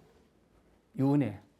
그 사람이 이제 만들어 놓은 그 자료들을 보니까 이제 기존에 있는 모든 떨어져 있는 학교들을 하나로 통합해 가지고 운영하겠다. 이거를 이제 발표를 했어요. 자, 통합을 하는 이유는 뭘까요? 기존에 있는 초, 중, 고등학교, 대학교 다 있고 좌파들이 만든 민간 학교, 마을 학교 뭐 다 있는데 이거를 통합 관리하겠다고 발표를 했는데 왜 통합 관리하냐? 이유가 있습니다. 지금 좌파들의 민간에 있는 좌파 마을 학교는 정부의 지원을 못 받아요. 그런데 통합 관리하면은 이 단체도 교육기관으로서 정부 지원을 받을 수 있어요. 두 번째, 지금 이 민간 그 교육기관에 있는 교사들은 뭐냐면 정규 학교에 가가 강의를 못 해요. 그런데 통합 관리해버리면 교사까지 통합을 해요. 그러면 이 사람들이 바로 정규 학교에 가서 초중고등학교에서 마르크스 강의를 할 수 있는 겁니다. 지금 이와 같은 어떤 시스템을 해가지고 하는데 문제는 뭐냐? 뭘 가르칠 거냐? 뭘 하면은 이 사람들이 마을 교육 공동체 하는 사람들이 이 자료들이 보면 학생과 주민들을 주체적 시민으로 성장시키는 거다. 그 다음에 일체의 자유주의적 개인주의를 반대한다. 앞으로 교육은 학생만 가르치는 게 아니고 주민까지 가르치겠다. 학부모까지 가르치겠다. 근데 뭘 가르치냐? 사상교육 하겠다. 이제 우리가 마을이 처음에는 좌파들이 장악한다고 하니까 뭐 나하고는 관계없는 일인데, 하지만 곧 그 쓰나미가 우리 앞에 닥쳐온다는 거예요. 남의 일이 아니라는 사실. 그런 거를 아셔야 된다. 그러면서 지금 이 사람들 윤회 교육부가 만들어 놓은 거 보십시오. 동단위 마을 교육 자치회, 동단위 교육 자치회 뚜두두둑 해가 1권역 묻고 2권역 묻고 3권역 묻고, 그래가지고 교육 자체를 전체주의로 만드는 거예요. 앞에 마을에는 다 통합을 해놓고 통합한 거를 1권역 2권역을 해 또 통합하고 교육의 전체주의를 하겠다는 그러잖아요. 그러면 그 통합 주체는 무엇을 가르칠지를 철저하게 만들어 가지고 모든 전국에 있는 마을 단위에서 교육은 이렇게 하라고 다 가르치는 거예요. 그런 것들을 아셔야 된다. 그 다음에 이제 마지막입니다. 종북 좌파다가 마지막 진지 마을 장악을 위한 대전투를 개시하고 있다. 대전투? 지금 여러분들이 보이지 않는데 여러분들은 지금 준비하지 않는 이 상황에서 지금 무슨 전투가 일어나고 있냐면 마지막 전투가 전개되고 있습니다.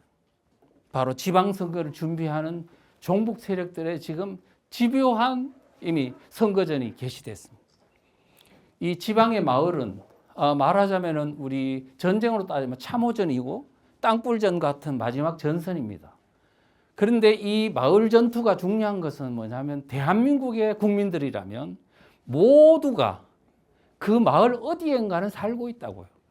마을은 바로 우리 국민들이 바로 가장 근거리에서 생활하는 터전이 마을이거든요. 이 마을을 장악하면 대한민국을 다 장악하는 것입니다. 그래서 자 보십시오. 이번 지난 총선 때 저는 선거 전에 몇 달 동안 국민들 모르는 사이 공산당으로 가는 대한민국이라는 이 소책자를 만들어 가지고 계속 이제 전파를 했습니다. 하면서 내가 한 12월, 1월 딱 되니까 내가 예의주시했거든요.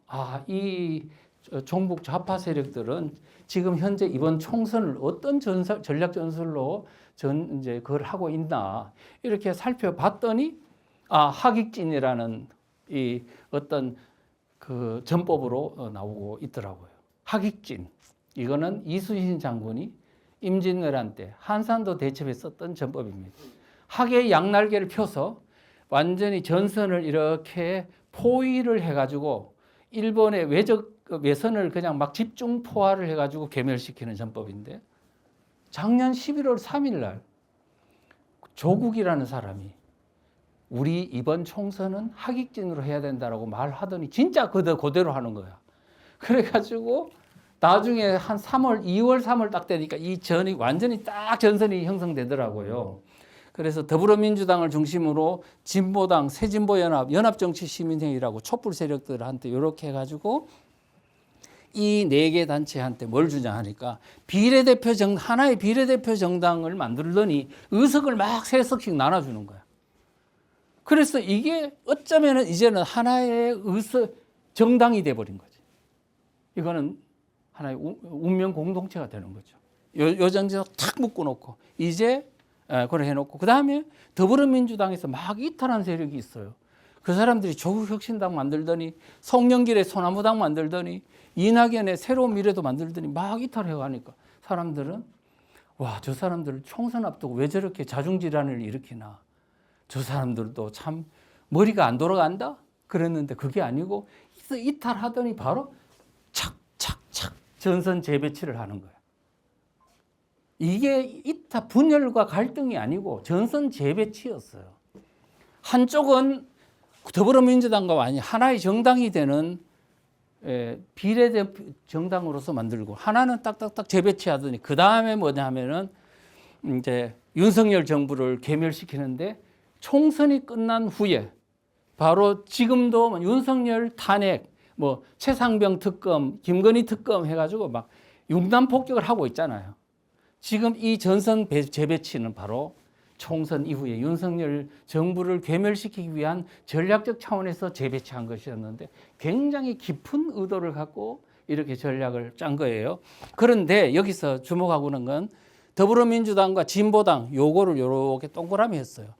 앞으로 새로운 지방 장악을 위한 연대연합체의 가동이라고 했어요. 왜냐하니까 진보당 주변을 보니까 민노총이 거기에 붙어 있고 노동당이라고 붙어 있고 지역당 연합이 붙어 있는 거예요.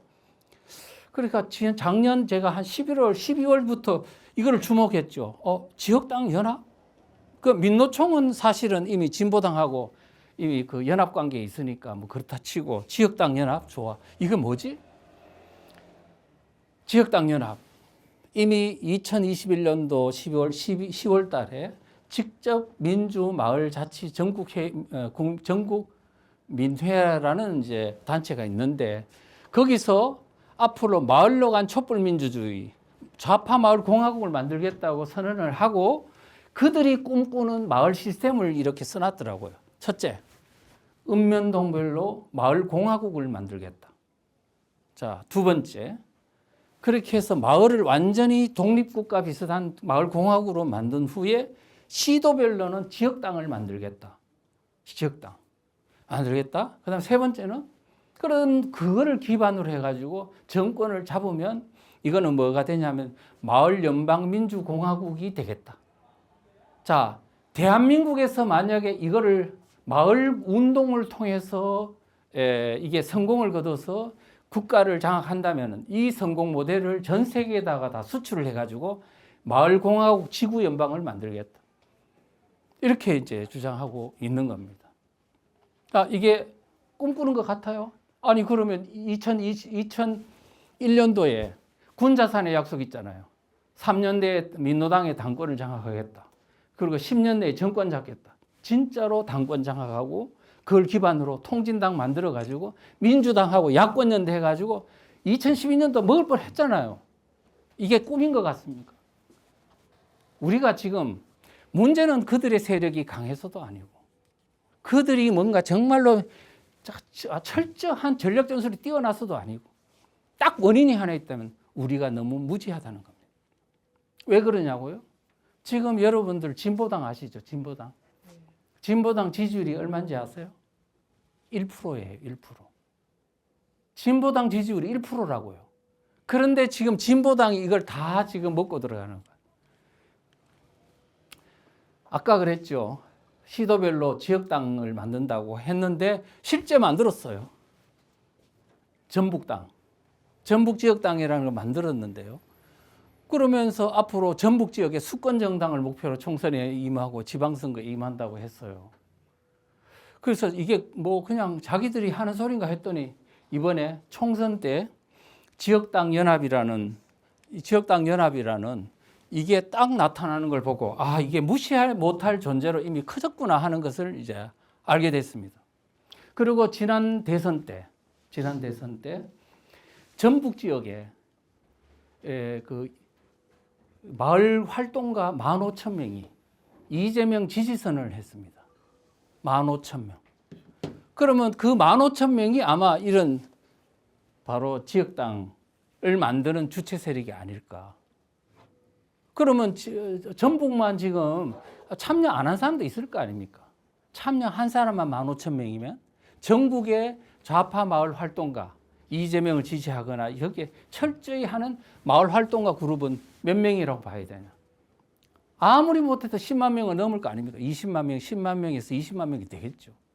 그 사람들이 지금 마을을 장악하는 걸 하고 있는데 그 컨트롤 타워는 누구냐 하면 저는 아마 진보당이라고 봅니다. 일본에 있는 어떤 기자가 전에 좀 물었어요. 몇 달 전에. 지금 진보당이 뭐 하고 있습니까? 좀 해가지고 제가 자료를 찾아보니까 대표 선거를 하고 있더라고요. 총선 이후에. 그래서 대표 선거를 하고 있는데 그중에 이 지금 진보당 대표는 누가 됐냐? 김재현이 됐습니다. 경기동부연합. 바로 이석기와 함께 국회의원 됐다가 해산되면서 그냥 해임당한 사람. 그런데 그 사람 유세하면서 했던 말들이 있어요. 저는 사실은 총선 이후에 이 사람들이 도대체 진보당이 뭘 하고 있는지 처음에 참 감이 안 왔거든요. 근데 이 유세하는 그것들 딱 보는 순간에 지금 2026년도 지방선거를 위해 가지고 완전히 올인하고 있구나 하는 걸 알았습니다. 그래서 이제 2026년도 지역부터 집권 정당으로 우뚝 서겠습니다. 다가올 지방선거는 진보당의 진면목을 국민한테 보여줄 수 있는 절호의 기회다.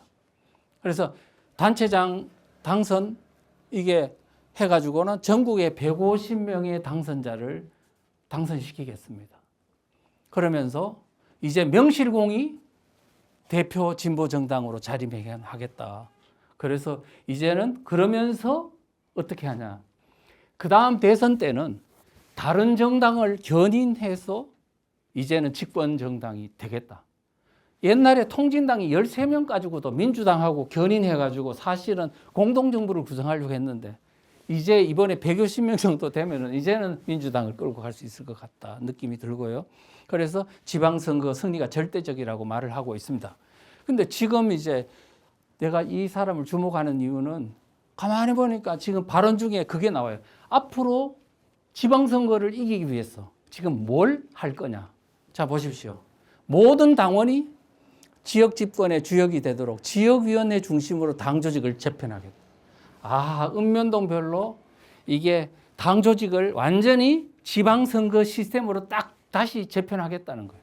그 다음에 읍면동별로 안에 또 소그룹별, 선거구별 당협협의회, 당원협의회를 구성해가지고 주민 밀착형 행사를 할 수 있도록 활동을 할 수 있도록 하겠다. 자, 그래 놓고 지금 요즘 내가 보니까 동네를 다니면 쓰레기 줍고 있는 진보당 회원들이 많더라고요. 지금 벌써 선거운동을 시작했습니다. 그래서 우리가 지금 현재 이런 것들을 보면 우리가 지금 넉넉고 선거 판세가 어떠니 분석할 때가 아니다. 이 마을로 들어가야 돼. 자, 그러면서 이제는 마지막 기회다. 대세 마을 운동 통해 주민 각성 운동 일으키자. 근데 이 대세 운동이란 말이 제가 주장하는 진보 보수라는 프레임은 이제는 좌익한테 유리한 프레임이기 때문에 이걸 폐기하자. 그리고 대신 그러면 대한민국 세력과 반대한민국 세력이라는 이 프레임으로 새롭게 재편해서 대한민국에게 유리한 프레임으로 국민들 머릿속에 일단은 넣자. 그러면 대한민국을 긍정하는 세력 안에는 보수로 하든 중도로 하든 진보로 하든 대한민국의 자유민주주의를 긍정하는 사람은 다 하나로 묶으면 바로 이게 국민통합운동이 되는 것이고, 근데 통합으로 끝내는 게 아니고 대한민국적 가치가 무엇인지를 가르치는 교육운동을 겸해서 해야 된다. 이렇게 말씀드릴 수가 있습니다. 그래서 저는 지금 요즘 대세운동중앙회라는 단체를 만들고 있는데 이거는 독립단체라기보다는 지금 대세 반대세와 같은 대세운동회 같은 교육운동을 모든 단체들한테 소프트웨어를 공급하는 그런 업체를 활동을 통해서 우리 모든 우파 단체들이 지금 분열을 딛고 이제는 하나의 어떤 전선으로 이렇게 구축해서 해야지만이 이와 같은 것이 되지. 지금 현재 7, 8년 동안 고생은 했지만은 분열된 상태에서 멋대로 했기 때문에 4분 5열 상태에 있었다.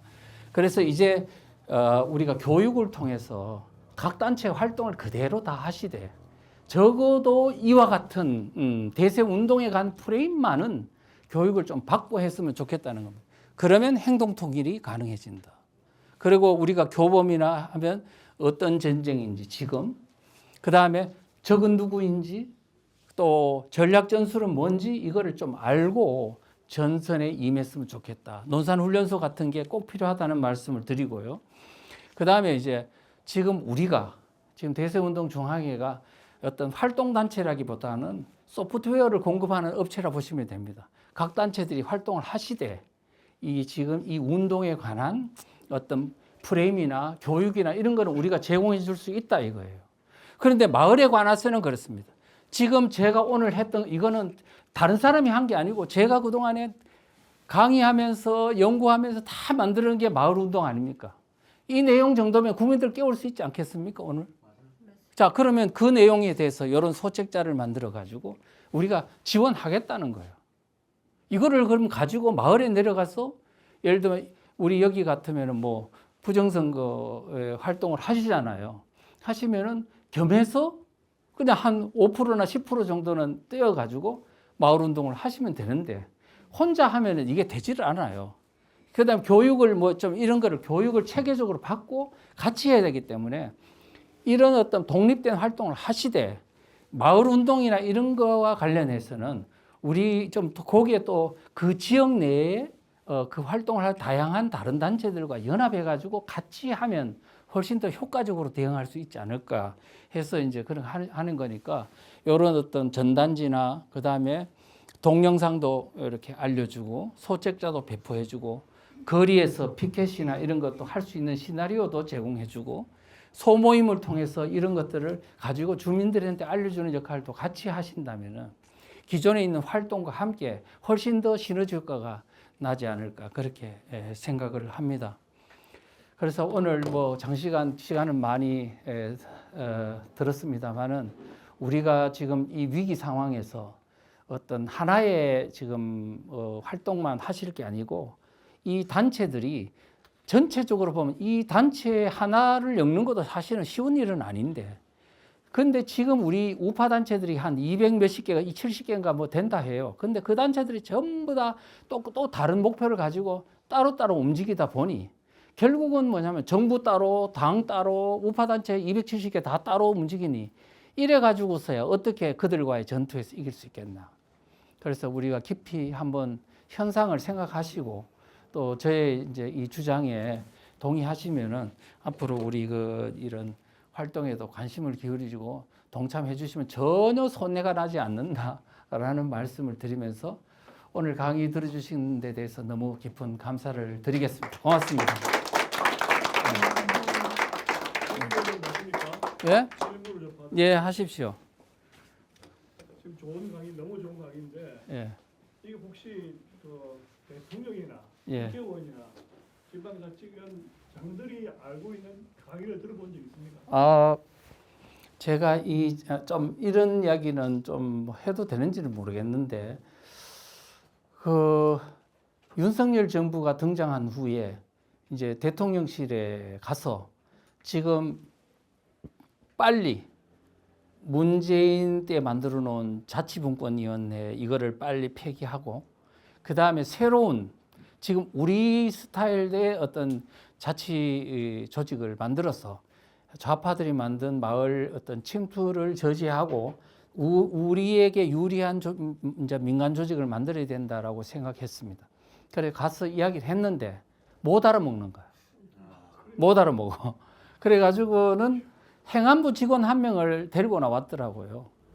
4급짜리를 하나 데리고 와가지고 토크 해보래. 어떻게 토크 해가지고 이해가 될 수 있는 건 아니잖아요. 그래서 내가 그러면은 이래서는 안 된다. 그런데 그래서 각 그 부처 단위별로 한두 명씩 대표자들을 모아주면 내가 한 장시간에 걸쳐가지고 이 실상을 하나씩 설명해 주겠다 했는데 그러겠다 해놓고는 그냥 뭐 여러 가지 어떤 일정이 바쁜 탓인지 그냥 유야무야 넘어갔습니다. 국회의원들은 어떻게? 그다음에 국회의원들도 사실은 이제 어떤 간부 한 사람, 국회의원 간부 한 사람을 만나 가지고 지금 이 사태를 이야기하니까 심각성을 좀 느끼는 것 같더라고. 그런데 당내에도 전혀 전문가가 없다 보니까 정부보다 더 못하죠. 그래서 이제 이거를 하려고 하다 결국은 뭐 안 됐고요. 그래서 이제 근데 최근에 이제 제가 그 국민의힘당에 이제 연수원 교수로 임명장을 받았거든요. 받아가지고 했더니 그 뭐 여기저기서 이제 강의를 해달라 그래요. 내일도 어떤 그 시도당에서 강의를 하는데 아마 한 1000여 명쯤 온다 뭐 그런 말도 있고 하더라고요. 그래서 상당히 많은 어떤 여기저기 단체들이 제보고 이제는 임명장을 받다 보니까 이제 좀 뭔가 마음의 문이 열렸는지 상당히 듣는 수용 속도가 굉장히 좋더라고요. 그래서 그래서 이제 제가 이 주민자치 지금 이 마을 위험한 것을 이제 점점점 지금은 당장 할 수 있는 상황이 아닙니다. 왜냐하면 전체적인 이해도 안 돼 있는데 마을 이야기를 하면 아직은 좀 소화가 안 되기 때문에 기회를 봐서 제가 그 문제를 이야기할 그런 생각입니다. 그래서 그런데 윤석열 정부가 등장한 후에 제일 그 마을에 있는 좌파 세력을 견제하는데 제일 잘한 데가 어디냐? 어딜 것 같아요? 서울시입니다. 서울시. 왜냐하면 이미 벌써 그런 문제들이 많이 부닥쳐가지고 오세훈 시장이 제일 상당히 적극적으로 마을 중간 지역 조직 그거 있죠. 그 조직들을 견제하고 자금줄 자르고 그런 걸 많이 했거든요. 윤석열 대통령도 민노총이라든가 이런 단체에 자금줄 자르는 건 상당히 잘했어. 문제는 뭐냐면 자금줄 자르고 이와 같은 조직들을 견제하는 활동은 미봉적이잖아요. 그러니까 본질적인 문제 아까 있잖아요. 그 본질적인 문제가 이해가 돼야 어떻게 해가 그들을 급소를 찌를지가 알지. 그런 일부 미봉책으로는 안 되는데 이제 그런 분들이 그러니까 그게 결국 뭐냐면 대통령실의 문제만도 아니고 당의 문제만도 아니고 우리 우파 단체들조차도 지금 여기에 대해서 전부 다 자기 관심사만 하지. 이 전체적으로 우리 국가의 어떤 얘들이 그러니까 우리 일만 생각하는 게 아니고 그들이 지금 어떻게 우리를 체제를 넘기게 하느냐 그런 부분에 전체적으로 정말로 이 사심 없이 전체를 바라봐야 되는데 그분들이 약하던 것이 우리 우파 진영의 현실이다. 그런 말씀 드릴 수 있습니다. 예. 대단히 감사드립니다. 전농협지점장 예. 이병호 목사라고 합니다. 네, 강사님께서 선생님께서 방학간을 하셨는데 우리 농협 RTC 공장에 통합이 됐다는 것을 굉장히 안타깝게 생각합니다. 예. 지금 말씀 주시는 것은 주민자치위원회 옛날 방식이 좋고 주민자치회 지금 하는 방식이 나쁘다는 이런 말씀이죠. 아니요. 길어지니까요. 기본적으로. 예. 그런데 지금 결론은 좋습니다. 아까 그렇게 이렇게 대통합.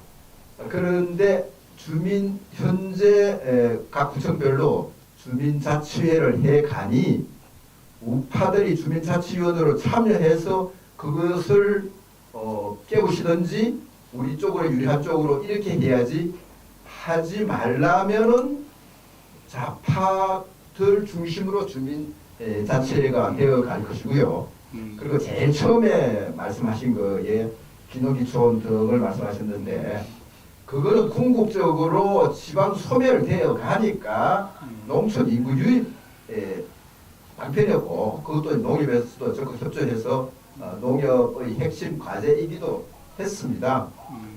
근본적으로 지금 말씀하신 게 보면 우리 공산주의 얘기하지만 그 이전에 상시모 오늘 프리 같은 사람 이런 그 옛날에 공상적 사회주의자 그리고 쭉 오다가 그래서 마르크스 엥겔스가 제도화 시스템의 hen게 이제 과학적 사회주의 공산주의가 됐는데 그 자유시장 경제의 시장의 실패가 공산주의로 이제 가게 됐던 건데 그것은 볼셰비키 혁명 이후에 그 소비에트 연방이 해체됐으니까 실패한 거라고 보고 그 시장 경제의 실패를 협동조합주의로 이렇게 성화시켜 가면은 가장 성공한 모델이 대한민국 협동조합의 아까 농협입니다.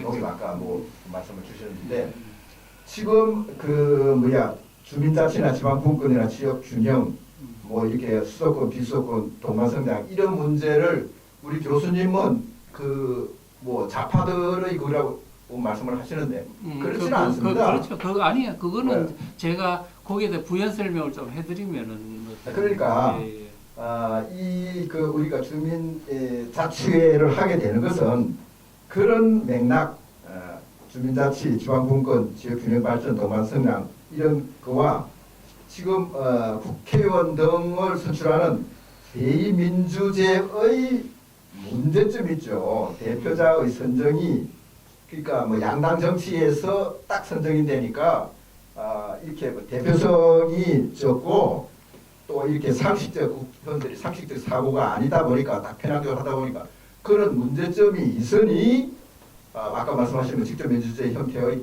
주민자치회의 형태가 민의를 효과적으로 반영하고 효율성이 있다는 거거든요. 그러니까 주민자치회에 우리 우파들이 많이 참여해서 우리 쪽으로 유리하게 만들어가면 되는 것이지 그거를 이것은 좌파 조직이다 이렇게 해서 치부해버리면은 진다 이 말씀입니다. 제가 알겠습니다. 예, 거기에 대해서 말씀을 좀 드리겠습니다. 제가 그렇게 잘못 이게 곡해가 됐다면 그거는 제가 설명을 좀 잘못한 부분이 있을 수가 있는데 제가 하고자 하는 말은 뭐냐면은 어떤 제도든지 그 제도가 아무리 좋더라도 악용하려는 사람의 의도에 따라서 얼마든지 악용될 수 있다는 것을 지금 제가 말씀드리는 겁니다. 협동조합, 사회적 기업, 뭐 수산업, 뭐 다 이런 협동조합들은 우리가 지금 옛날부터 뭐 유럽에도 그렇고 우리나라도 협동조합 얼마나 잘 운영되어 있습니까? 지금 현재 이 이명박 정부가 뒤에 그 앞에 있는 농협이니 뭐 수협이니 축협이니 그런 거 말고 이명박 말기에 있는 협동조합 기본법은 좀 달라요. 좌파들이 얼마나 좋아했는지 모르고 그다음에 그 이후에 전개되는 뭐 사회적 기업이니 뭐니 하는 이런 것들은 다 상당히 뭐냐면 그들에게 유리하도록 만들어진 제도적 시스템이에요. 그래서 우리가 어떤 제도를 보고 뭐 옛날에 뭐 이스라엘에도 뭐 이런 어떤 제도도 있고 스위스에도 있고 다 하지만 그거를 지금 한국에 이야기하기에는 한국을 그 어떤 문제들을 악용하는 세력들의 이 어떤 의도와 목적을 명확하게 알고 뭐냐 분석을 해야지. 안 그러면 절대로 그 분석이 안 된다는. 지방자치라는 거는 이미 세계가 다 하고 있는 건데 이 지방자치를 그들이 어떻게 대한민국의 하부를 이게를 괴멸시키고 그 다음에 그들의 세상을 만드는 도구로 쓴다는 게 문제인 거지. 그 제도 자체를 탓하는 게 아니라는 말씀을 드립니다. 그 다음에 주민자치위원회하고 주민자치회가 있는데 주민자치위원회 보고 잘했다는 얘기 아닙니다.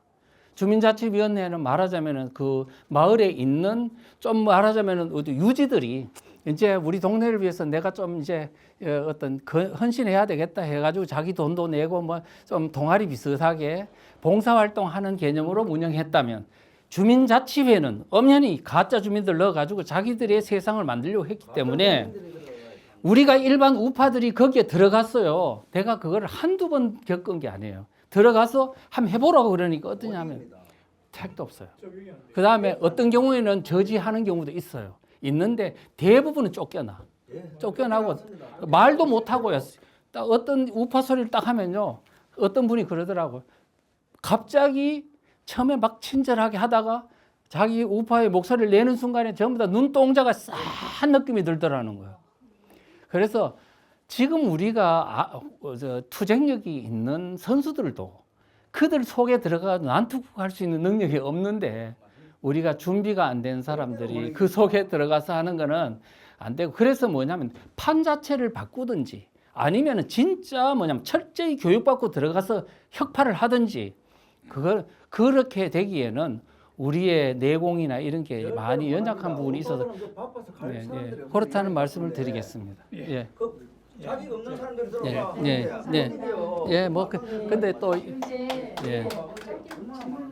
짧게 해주시면 질문 말씀드리려고 하는 게 아니고요. 제가 10년을 이제 어린이집을 했는데 지금 교수님 말씀에 제가 지금 중간중간에 너무나 공감을 많이 하는 게 뭐냐면은 박근혜 대통령 시대 때에는 흔한 얘기로 왜 우리가 포인트 적립하는 거 있잖아요. 1원, 2원 그런 것 가지고는 안 따졌거든요. 근데 제가 지금 이게 주민자치 뭐 이렇게 하면서 지방분권 얘기하시면서 지방자치 얘기하시면서 듣다 보니까 문재인 정권 들어서서 그 문재인 정부 시대에 그 시청에서 들어오는 그 압력이라는 거는 실로 진짜 상상하지 못했어요. 예, 상상을 못해요.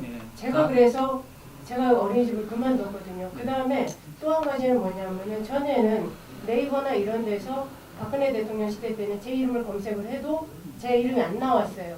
근데 문제는 뭐냐? 문재인 정권 딱 들어서니까 제 이름을 네이버에서 검색을 하잖아요. 그러면은 어느 어린이집이고 위치가 어디고 다 나오더라고요. 그렇죠. 나오죠. 예, 이게 문제인 거예요. 예, 알겠습니다. 제가 지금 너무나 지금 공감을 많이 합니다. 예. 그리고 선생님에 대해서 아까 이제 내가 했던 말 중에 좀 한마디만 딱 한 1분에 져서 말씀을 좀 드릴게요. 농업회의소법이라는 게 이번에 통과되려고 올려봤다가 아마 저지된 것 같아요. 근데 농업회의소법을 내가 도대체 이게 무슨 법인지를 봤더니 그 상공회의소라고 있죠. 상공회의소. 상공회의소와 같이 농어민들도 농업업, 수산업 이런 어떤 그 분도 상공회의소 같은 거를 회의소를 만들자는 거예요. 이미 오래전부터 좌파들이 준비를 해왔어요. 왔다가 이번에 이명박 총선 딱 끝나자마자 이제 제일 먼저 발의한 게 바로 농업회의소법이에요. 근데 회의소법 그 내용이 뭐냐 하니까 기존에 있는 농업협동조합, 수산업협동조합 이런 협동조합 있잖아요. 이것들을 기존에 있는 모든 이렇게 건전한 우리 이 농어민 단체들을 다 놔두고 좌파들 중심으로 해가지고 농업회의소 조직을 딱 만들어 놓고 뭐라고 하냐면 여러분들은 들어와도 되고 안 들어와도 된다 그러는 거예요. 그래 놓고 뭐냐면 이 농업회의소법이야말로 이 의결권을 주고 정부의 지원을 요게만 해주는 거예요. 농업협동조합, 수산업협동 여기에는 다 안 해주고 자발적으로 일어난 조직인데 여기에는 정부가 예산도 지원해주고 정부만 제선하는 자치단체까지 다 지원해주도록 해주고 모든 대의 권한, 의결 권한을 여기에다 주는 거예요. 나중에 되면 어떻게 되냐? 여기서 슬슬 있잖아요. 우리도 저 농업회의소에 들어가자고 다 들어갔어. 결국은 이 좌파들이 농업 어떤 조직들을 하나로 통합해가 장악해 나가는데 여기에 그냥 나중 결국은 줄줄줄 딸려갈 것이다. 그러니까 지금 농업협동조합, 수산업 그런 것들은 다 건전한 것들은 지금 그들이 만드는 새로운 통합 세계에 아직은 지금 이제 서서히 포섭의 대상으로 아마 전락해서 그들이 꿈꾸는 세상에 이제 포섭될 거다 그렇게 생각합니다. 네, 감사합니다. 여러분께서 너무나도 뜨겁게 그렇게 경청해 주셔서 진심으로 감사드리고요. 저도 이렇게 들으면서 참 심각하다라는 그 키워드가 머릿속에서 떠나지 않는데 여러분들도 그러셨을 거라는 생각이 듭니다.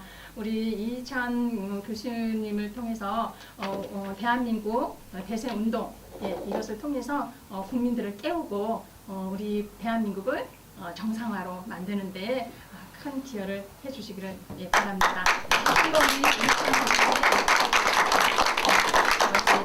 그렇습니다. 우리 이제 그 송성우 교수님 나오셔서 광고해 주시고 마치도록 하겠습니다. 오늘 여러분이 오셔서 평소보다 이제 많은 인원이 모여줘서 대단히 감사하게 생각을 합니다. 특히 원래 이 강의를 봄서부터 듣고 싶었는데 뒤늦게 이천 교수님하고 연락이 돼서 이제서야 강의를 듣게 되더라고 좀 늦은 감이 있었습니다만 그래도 아주 굉장히 좋은 강의를 해주셔서 굉장히 고맙게 생각을 합니다. 다시 한번 박수 한번